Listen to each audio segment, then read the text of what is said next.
करेंगे, सत्संग करेंगे, तो कभी ना कभी हम आपको परमात्मा जरूर मिल जाएंगे। वेद भगवान कहते हैं मानस योग करो।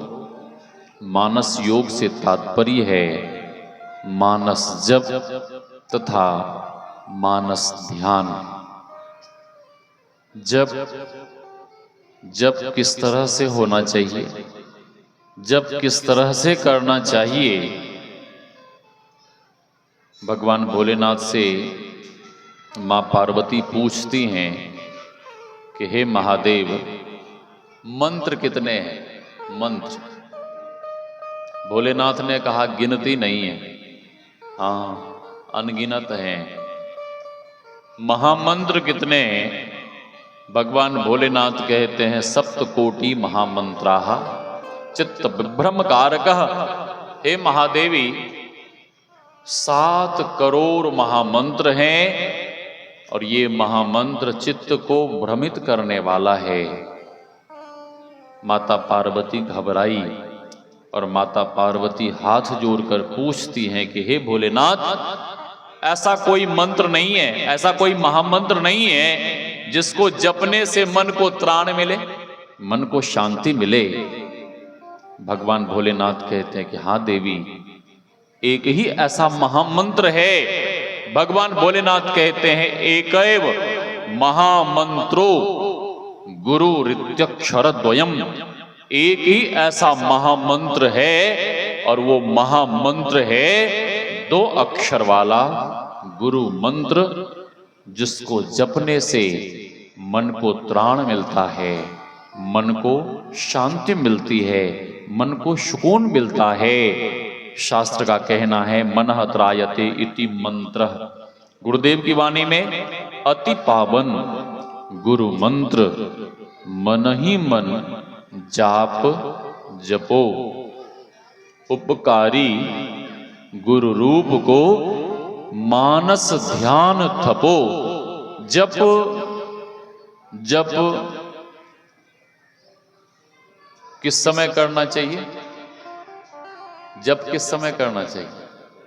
हाँ, किस समय? सोबत जागत, उठत बैठत, निरंतर निरंतर जप करना चाहिए। और निरंतर जप कैसे होगा? जब आप सो जाएंगे तो सोते हुए आपसे जप कैसे होगा? आप जब गहरी नींद में चले जाएंगे तो आप जप किस प्रकार से करेंगे, कैसे करेंगे? क्या सोए हुए में जप हो सकता है? सोए हुए में क्या ध्यान हो सकता है? हो सकता है। उसी को योगी लोग योग निद्रा कहते हैं। योग निद्रा, योग निद्रा की शिक्षा हरिद्वार ऋषिकेश में बड़े बड़े योगी लोग देते हैं। और योग निद्रा है क्या? सोए हुए में भी जप हो, ध्यान हो, उसके लिए क्या करना होगा? उसके लिए यह करना होगा कि आप जागृत अवस्था में जब हर क्षण हर पल जप करेंगे, ध्यान करेंगे, और जब आप गहरी नींद में चले जाएंगे तो उस समय भी अपने आप से जप होगा, ध्यान होगा। आप कहेंगे वो कैसे? जैसे कि आप जागृत में किसी भी वस्तु, किसी भी व्यक्ति, किसी के भी बारे में आप ज्यादा चिंतन करते हैं, सोचते हैं। सपने में क्या सपना आते हैं?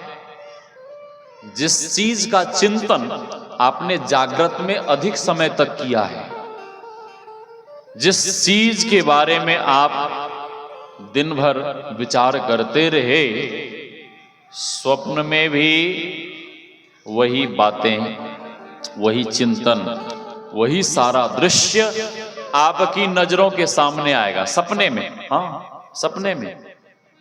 अब सोने के पहले आप भूत प्रेत के बारे में सुन लीजिए, किसी के मुख से सुन लीजिए सर्प के बारे में सुन लीजिए, तो स्वप्न में भी आप वही देखेंगे, स्वप्न में भी आप डरेंगे यह सब देखकर।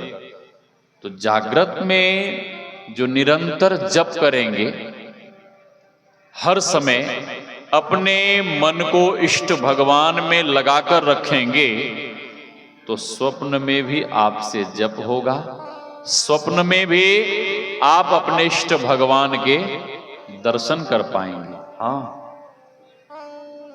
और इतना ही नहीं, ऐसे ऐसे दिव्य दर्शन आपको होंगे कि आपको हैरानी होगी, आश्चर्य होगा, ये दिव्य दर्शन हमें कैसे प्राप्त हुए।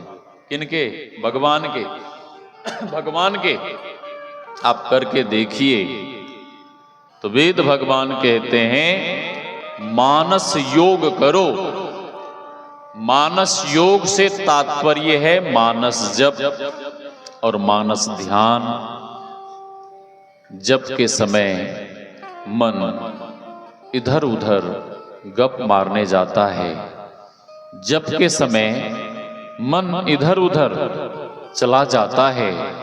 जब ध्यान करने बैठते हैं तो मन संसार की वस्तुओं का ध्यान करता है, मन संसार की तरफ चला जाता है।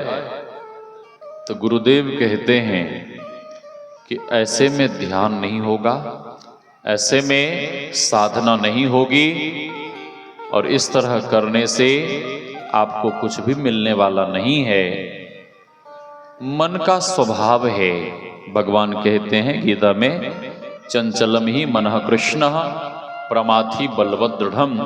ये मन बड़ा चंचल है, कैसे तेरा भजन करूं, जितना इसे समझाऊं उतना ही मचल जाए। इस चंचल और चलायमान मन को कैसे हम आप ध्यान में लगाएंगे, कैसे हम आपका मन ध्यान में लगेगा। तो गुरुदेव कहते हैं जहां जहां मन भगी जाए, तहां तहां ताहि से तत्क्षण फेरी फेरी ले आय, लगाई के ध्येय में अपन ध्यान में लगाना चाहिए। और जैसे ही संसार के तरफ से मन हटेगा, और संसार के तरफ से मन ऐसे नहीं हटेगा।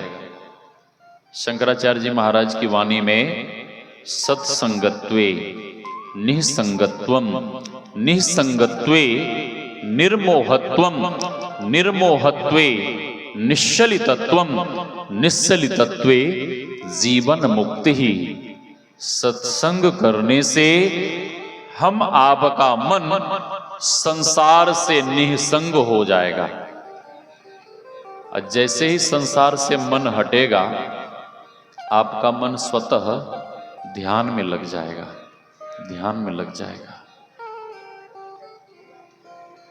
ध्यान, इष्ट भगवान का ध्यान, इष्ट के स्वरूप का ध्यान किस तरह से करना चाहिए, लोग किस तरह से करते हैं, मैं बता रहा हूं। ए बच्चा बैठ जाओ, है बैठो बैठो, छोड़ो उसको, या साइड कर लो कैमरा, इधर तुम हटाओ, इधर इधर साइड में लगाओ, इधर इधर साइड में करो, उठाओ और हट जाओ, इधर हटो, हटो इधर साइड में जाओ।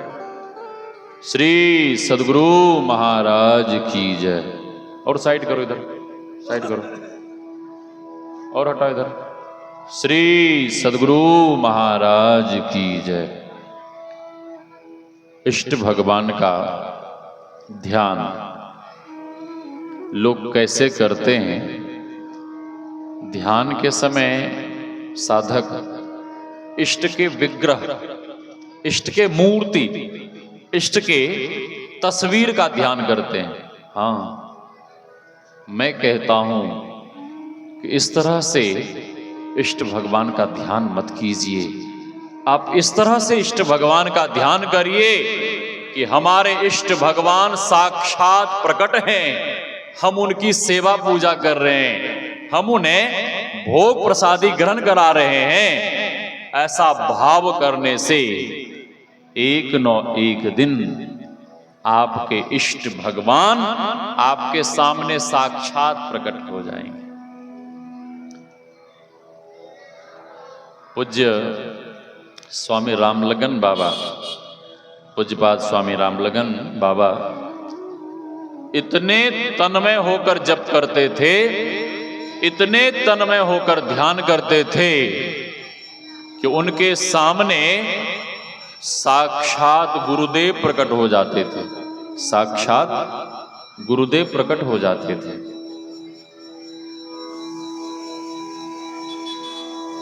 एक कंजूस भक्त था, भगवान का भजन पूजन करता, आराधना उपासना करता, साधु महात्माओं से पूछता कि महाराज ऐसा कोई उपाय बताइए, ऐसा कोई उपाय बताइए कि भगवान की सेवा पूजा में रुपया पैसा खर्च नहीं हो। तो संत लोग कहते अरे मंदिर जाओगे, भगवान की सेवा पूजा करोगे तो रुपया पैसा तो खर्च होगा, प्रसादी लाओगे, पुष्प लाओगे, भोग लगाओगे, पैसे तो खर्च होंगे। एक चतुर संत मिले, सदानंद बाबा के जैसे महात्मा, उन्होंने कहा अरे भगवान की सेवा पूजा में रुपया पैसा क्यों खर्च करना? वो कैसे महाराज? बाबा ने कहा स्नान कर, पवित्र वस्त्र पहनकर, आंख बंद कर ध्यान में बैठ जाना और भाव करना कि हमारे इष्ट भगवान हमारे सामने साक्षात प्रकट हैं, हम उनकी सेवा पूजा कर रहे हैं, हम उन्हें भोग प्रसादी ग्रहण करा रहे हैं, हम उन्हें पुष्पों की माला पहना रहे हैं, हम उन्हें वस्त्र अर्पण कर रहे हैं, ऐसा भाव करना। संत ने कहा क्या ऐसा भाव करने से, ऐसा भाव करने में तुम्हारा रुपया पैसा खर्च होगा? वह कंजूस भक्त कहता महाराज 1 रुपया भी खर्च नहीं होगा, 1 पैसा भी खर्चा नहीं होगा। संत ने कहा कि ठीक है जाओ ऐसे ही करना। अब वो आंख बंद कर ध्यान करे, ध्यान में अपने इष्ट भगवान को देखे कि हमारे इष्ट भगवान साक्षात प्रकट हैं, हम उन्हें पुष्प अर्पण कर रहे हैं, हम उन्हें भोग लगा रहे हैं, हम उन्हें वस्त्र पहरा रहे हैं। अब जब इस तरह से इष्ट भगवान के स्वरूप का दर्शन भीतर में हो, उसे बड़ा आनंद आवे कि भगवान के हमें दर्शन होते हैं, रोज भोग लगावे। एक दिन मन में हुआ कि आज गाय के दूध का, जर्सी गाय का नहीं, देसी गाय, देसी गाय आजकल बहुत कम देखने के लिए, हाँ बहुत कम देखने के लिए मिलती है, हाँ देसी गाय। श्री सद्गुरु महाराज की जय। ध्यान में बैठा है, आंखें बंद है, मन ही मन वो कंजूस भक्त नया गांव में दूध खोजने के लिए आया। ढूंढते ढूंढते कहीं गली में एक देसी गाय मिल गई। ये काम क्या कहाँ हो रहा है? ये काम कहाँ हो रहा है? ध्यान में, हाँ बाहर में नहीं, ध्यान में। तो गली में एक देसी गाय मिल गई, देसी गाय का दूध लेता है, भगवान के सामने भोग के लिए रख देता है। फिर मन में सोचता है कि दूध में यदि चीनी डाल दूंगा तो दूध क्या होगा? मीठा हो जाएगा, और मीठे दूध को जब भगवान ग्रहण करेंगे तो भगवान विशेष प्रसन्न होंगे। हाँ, तो मन ही मन रसोई में गया, चीनी उठा के लाया, शक्कर, और शक्कर डालने में शक्कर अधिक डल गया। था तो कंजूस, अब मन में सोचने लगा कि हे भगवान, जितना चीनी डला है ये चीनी तो कई दिनों तक भोग प्रसादी में काम आता रहता। फिर दौड़ कर गया, रसोई से चम्मच उठा के लाया। हाँ, मन ही मन दौड़ के गया, चम्मच उठा के लाया और उस दूध में डले हुए चीनी को चम्मच से जैसे ही निकालना शुरू किया, उसके कंजूसी को देखकर भगवान को नहीं रहा गया। उसके कंजूसी को देखकर उसी समय तुरंत साक्षात भगवान वहीं पर प्रकट हो गए। भगवान उस कंजूस भक्त के हाथ को पकड़ लेते हैं और भगवान कहते हैं कि ए भक्त, भक्तराज, अरे ना तो तुमने दूध लाया था, ना ही तुम चीनी लाए थे। अरे तुम तो केवल मन में भाव कर रहे थे ना, और भाव करने में अधिक चीनी डल ही गया तो तुम्हारा क्या बिगड़ गया, जाने दो। हाँ, अब वो ध्यान में बैठा है, आंख बंद है, अब मन ही मन सोच रहा है कि कौन बोल रहे हैं।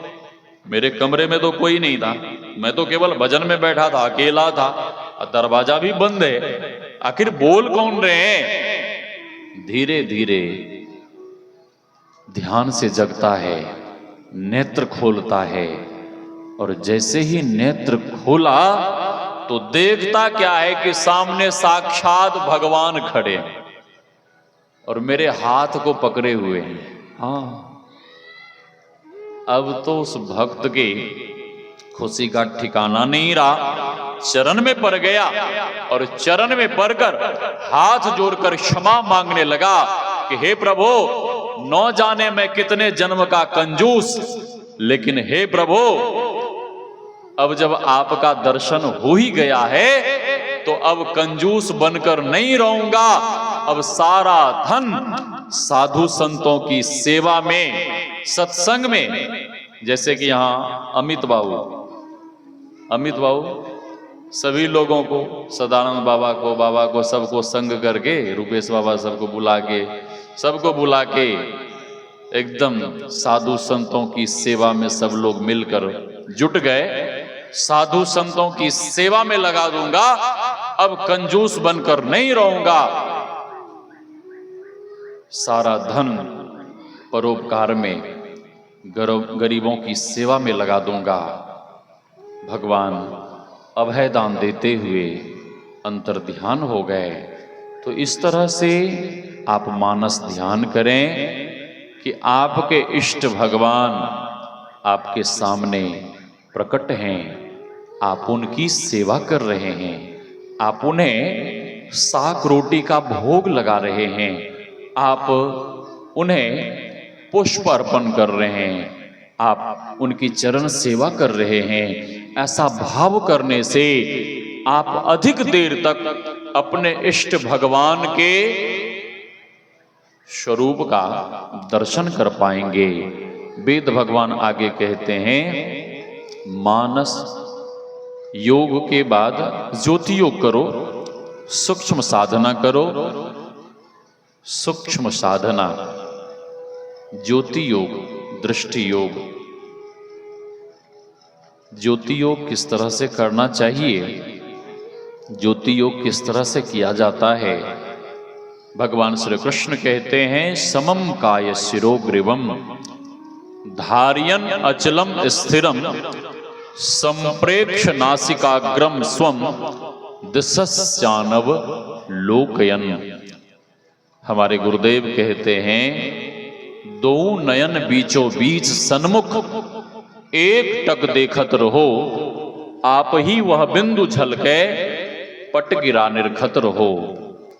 साधक जब दृष्टि की दोनों धारों को एक करता है तब भीतर में परमात्मा के विभूति रूप बिंदु का दर्शन करता है। बिंदु बिंदु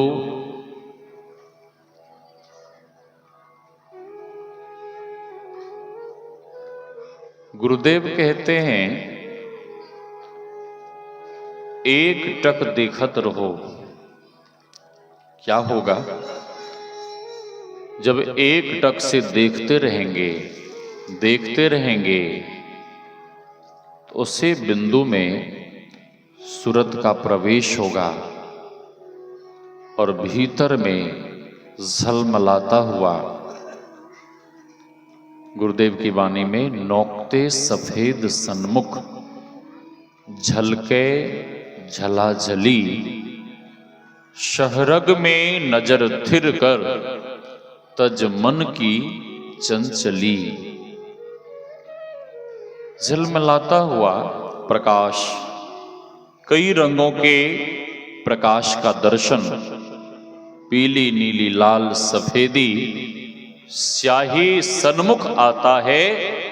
छट छट छट छट बिजली छट गए, भोर का तार दिखाता है। चंदा उगत उदय हु रवि हु, धूर शब्द मिल जाता है। गुरु सदगुरु के चरण अधीनन अगम भेद यह पाता है। यह अगम भेद किनको मिलता है? जिन्होंने गुरु का चरण शरण ग्रहण किया है।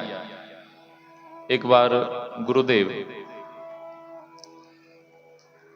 अचानक उनके मुखारविंद से यह वचन निकलने लगा कि मैं बहुत बड़ा सौभाग्यशाली हूं, मैं बहुत बड़ा सौभाग्यशाली हूं कि हमें परम संत बाबा देवी साहब जैसे गुरु मिले। वहीं पर इधर के ही थे, खगड़िया के ही प्रोफेसर विश्वानंद बाबू, वो तुरंत हाथ जोड़कर कहते हैं कि सरकार, हम भी कम सौभाग्यशाली नहीं हैं, हम भी कम बड़भागी नहीं हैं। तो गुरुदेव आश्चर्यचकित होकर पूछने लगे कि आप कैसे बड़भागी हैं? प्रोफेसर साहब कहते हैं, विश्वानंद बाबू कहते हैं, सरकार, आपको तो गुरु की तलाश में कितना भटकना पड़ा, कहां कहां जाना पड़ा, कितना आपने कष्ट उठाया, तब आपको गुरु मिले। लेकिन मैं कैसा सौभाग्यशाली कि मुझे बैठे बैठे, घर बैठे बैठे आप जैसे पूर्ण संत सदगुरु मिल गए। हाँ, ये अगम भेद जितना आसान लोग समझ रहे हैं उतना आसान नहीं है। गुरुदेव कहा करते थे, लाया हूं तूफान से इस ज्ञान को निकाल के, इस धर्म को रखना मेरे बच्चों संभाल के। इस तरह से गुरुदेव ने बहुत कष्ट सहा। तो ज्योति योग इस तरह से करें, दो नयन बीचों बीच सन्मुख, दोनों आंखों के मध्य जहां माताएं बहनें, हो गया। श्री सदगुरु महाराज की जय। 10 मिनट और सुन लीजिए। उसको बुलाओ, कहाँ गया वो छोटका? श्री सदगुरु महाराज की जय।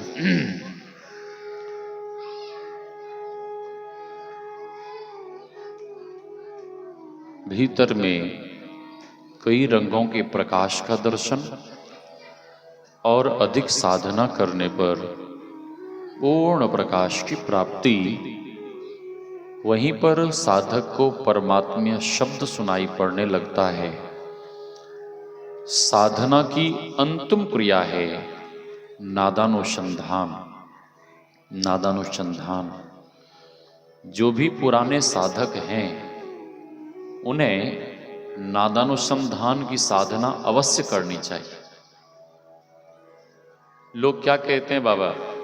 लोग कहते हैं कि ठीक से जप नहीं होता, ठीक से मानस ध्यान नहीं होता, हम नादानुसंधान की साधना कैसे करेंगे? इसका मतलब यह है कि गुरुदेव की वाणी को वो ना सुनते हैं और ना पढ़ते हैं और ना समझ पाते हैं। दीक्षा को भी उन्होंने ठीक से नहीं समझा, इसलिए ऐसा कहते हैं। गुरुदेव ने कहने की कृपा की है कि ध्यान में, साधना में, दृष्टियोग की साधना में जब एक बिंदुता की प्राप्ति हो जाए